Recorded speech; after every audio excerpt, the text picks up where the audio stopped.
rejoint Non au béton parce que nous devons protéger les arbres puisqu'ils nous protègent. C'est un échange de bons procédés entre nos deux espèces vivantes. Pour que les arbres en ville soient mieux protégés et qu'ils ne soient pas remplacés par du béton. Parce que j'ai davantage confiance dans les initiatives citoyennes et associatives que dans les élus pour la protection de l'environnement.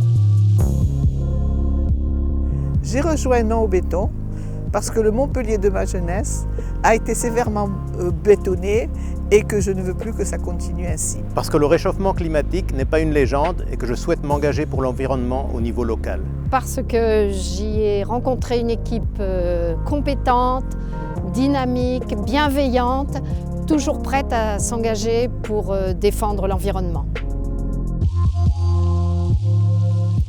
J'ai rejoint Non au béton pour être solidaire d'un habitat réfléchi, respectueux de notre écosystème et donc de la vie en général. Pour que la ville arrête de s'étendre sur les espaces naturels et agricoles de la métropole et de ses environs.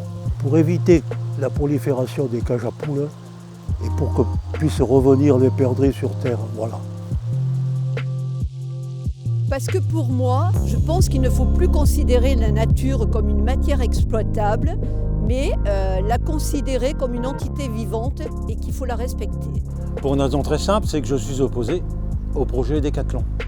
Le projet de Décathlon, c'est une opération financière qui va hypothéquer 40 hectares de terrain, de magnifiques terrains, que j'aurais aimé qu'on puisse transmettre à nos enfants et petits-enfants. J'ai rejoint Non au béton pour lutter contre l'urbanisation galopante et la consommation des espaces agricoles et naturels de notre ville. Pour que mes enfants puissent continuer à voir les écureuils jouer dans les arbres. Pour éviter que des dizaines d'hectares au nord de Montpellier soient bétonnés au profit des promoteurs.